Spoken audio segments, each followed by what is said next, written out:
Hello and thank you for coming. I'm Captain Greg Cochran with the Hall County Sheriff's Office. That is G-R-E-G-C-O-C-H-R-A-N. Very shortly I will be introducing to you Sheriff Gerald Couch, G-E-R-A-L-D-C-O-U-C-H. He will be providing information on updates to the investigation concerning Maria Gomez-Perez. Sheriff Couch.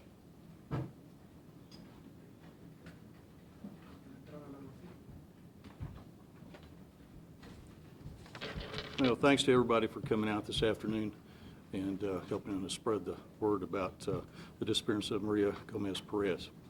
On Thursday, May 30th, 12-year-old Maria Gomez-Perez was reported missing to our agency.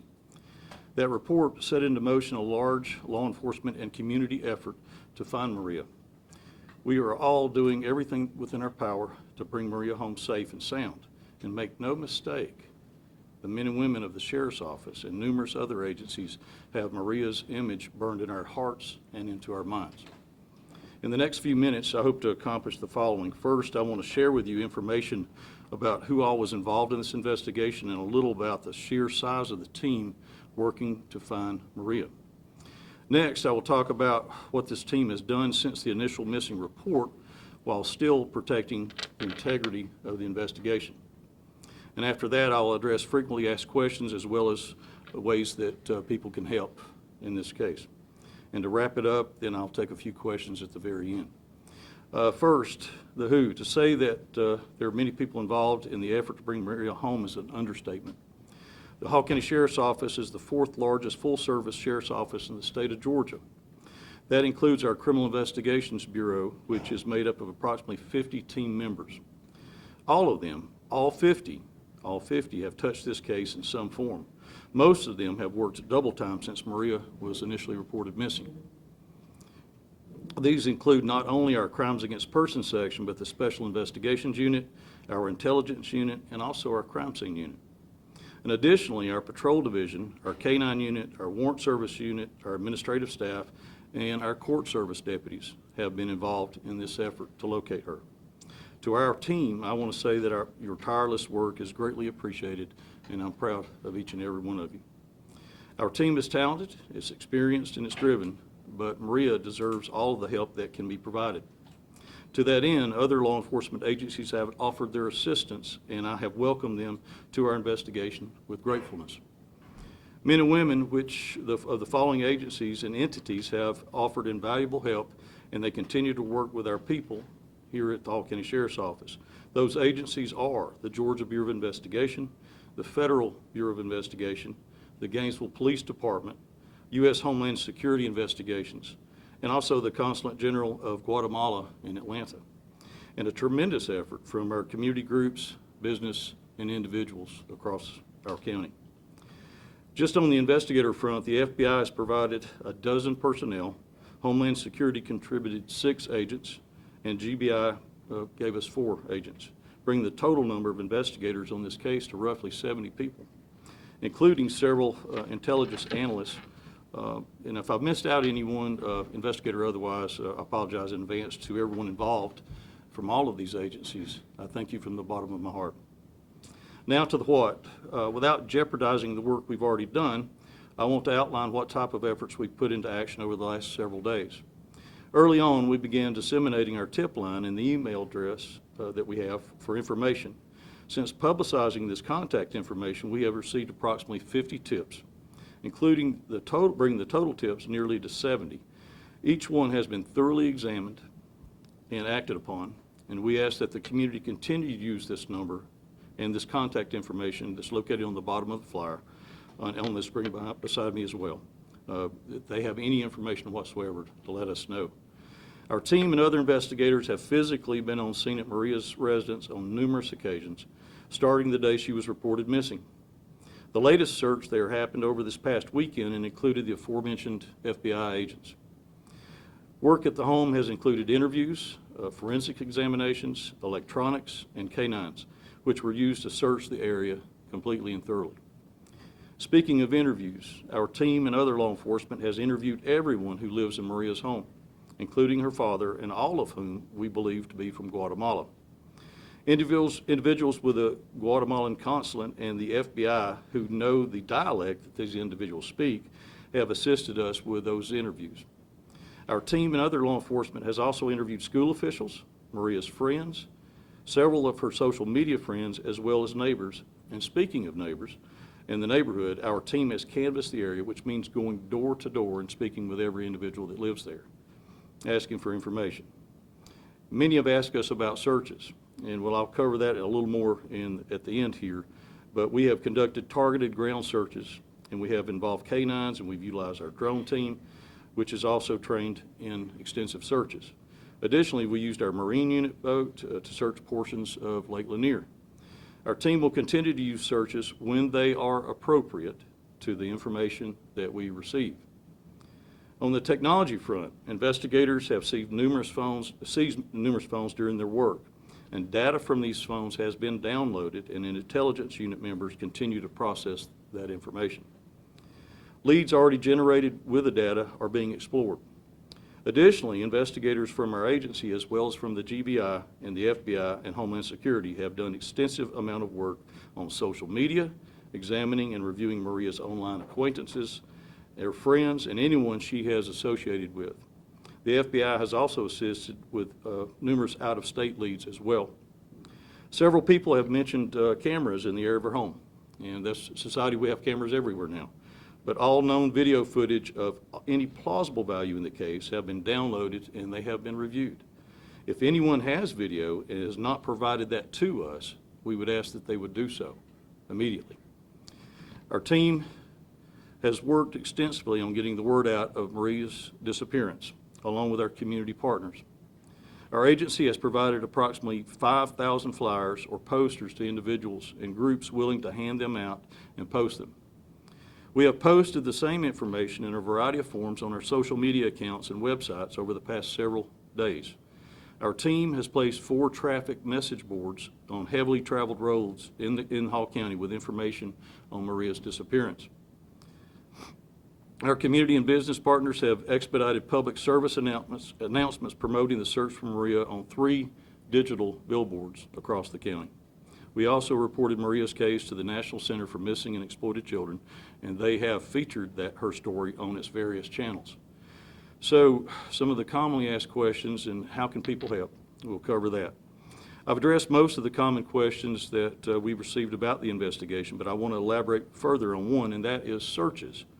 I believe what many are referring to when it comes to searches is a grid pattern search. As addressed last week in the community meeting, this is the type of search where an area is sectioned off and a group of people walk the area in specific lines or a grid, searching for someone or evidence. These type of searches are for instances where you have a defined area, you believe the individual or something suspicious is in. We do not have those conditions in this investigation at this point in time. When and if that situation develops, be assured that we have the personnel and we have the resources, and we have the community partners that are ready to go at a moment's notice. We understand that cases like this can leave the community very unsettled, wanting to do anything it can to help. First and foremost, let us remember Maria and the folks working diligently to bring her home in your thoughts and your prayers. What we need most is for you to continue to spread the word and share accurate information about the investigation and contact avenues for tips. That information is on the flyer behind me, which can be downloaded at the top of the Sheriff's Office page on hallcounty.org, and it can also be downloaded at the top of the Hall County Sheriff's Office.org webpage. Anyone with information on Maria's whereabouts can use the information on that flyer to reach us. You can remain anonymous, but we definitely want information. Please remember that the $20,000 reward for information leading to is for Maria's safe return home. We again thank the anonymous donors who stepped forward with generosity to make that happen. I was a bit overwhelmed with the phone calls that I received and the amount of that reward that these people are willing to give. And that shows the caring of our community and the love that people have for each other here. Someone out in the community has that one bit of information that is valuable to us, but they need to come forward. And that could be the key to breaking this case wide open and locating Maria.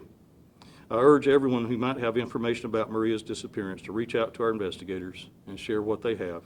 We remain diligent and dedicated to finding and bringing Maria home safely. I'll open it now for a few questions, but keep in mind that there's some questions that I can answer and then some that I can't or won't, because I will not jeopardize this investigation, and I know each of you don't want that to happen as well. So bear with me when if I say I can't answer a question for you. Okay? We'll open it up. Well, initially we did. I think she may have, this is a possibility, that she may have come in contact with someone that she did make contact with to leave that day from her house. Identifying that person and trying to find out who that is and where they went, there's the key to it. And so that's why we're looking at all the phones that we have collected and all that data and closely examining every bit of it. So I'm very hopeful that we will be able to maybe give you more information as we go along. So we're staying very positive in this investigation that we will locate information that we need. At this point, do you believe she's in danger? Well, she's 12 years old, and she's been gone a week and a half, so that kind of answers your question. You know, I mean, she's a child, and to be gone that long, that's a serious issue. And, you know, so there's so many possibilities where she could be and what could have happened to her. And so we're exploring every single avenue that we possibly can. But yes, I do consider her in danger, very much so. Jerry, Coach, the investigator, they believe she's still in the country? Well, you know, at this point, anything's possible, but we're searching out all avenues, especially going outside the state of Georgia. You know, we've got the Federal Bureau of Investigation, their assistance, and also Homeland Security. So alerts have gone out across the board. So if she were, in fact, to leave and go to another state or out of the country, hopefully we'll be able to uncover that information and find out where she is. So. Ladies and gentlemen, we'll take one more question. Big concern for the Latino community has always been is the Levi or the Amber Alert. Would you be able to elaborate why was it implemented in a timely fashion? Well, I know a lot of people have asked that, and you know, of course, we give the answer, well, it didn't meet the criteria that the GBI has. But I'll break it down to something a little more simple. Okay, so we know Maria's name. We know that she's a Hispanic female. She's 12 years old.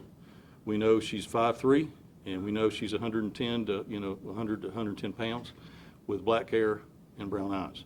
So if we put out that description on a Levi's call or Amber Alert, which is known nationally, that's pretty generic information, right? So we don't have a car description, we don't have a tag number, we don't have who she may have left with. Those are the things that actually is crucial to going into a Levi's call or an Amber Alert. Now, what we have done is, in conjunction with the GBI and the FBI, we've done a media blitz where we put out all the information to all of you, and we've got it on every single source that you can think of. It's been on national news, on Fox News, and CNN. We've got it on the National Center for Exploited and Missing Children. I mean, we've covered all the bases. So the word's out there. Just coming in this morning on the route that I took to the office, I saw 5 different posters with Maria's picture on it, just on my route that I came in. So the word's out there, her description's out there, her photograph, that's important, her photograph's out there. So hopefully that'll, somebody will come forward that they saw her wherever, and so that we can follow up. Will you continue checking the house where Maria was living with those people? I'm sorry, I didn't. Do you continue checking the house where Maria was living? Yes, we've been there several times to that residence, and we've, as I said earlier, we collected a lot of cell phones and other forensic evidence that we're sorting through right now. A lot of that I can't go into detail about at this time, but as soon as we were able to develop anything substantial that we can give to you in the press about any information, we will definitely do so and disseminate that to you. I assure you that. But she is not the only girl missing in Hall County, because yesterday I received a call from a Hispanic mother too. She told me her daughter from 16 years old, was missing 6 November. Any idea about other cases? Well, in each case is individual and different. And I'm going to tell you, I've been doing this for 42 years. And, when school gets out, every single year, you'll see some, kids that either run away or become missing or what have you, for a variety of reasons. And each case is unique and upon itself. So you have to look at each case individually.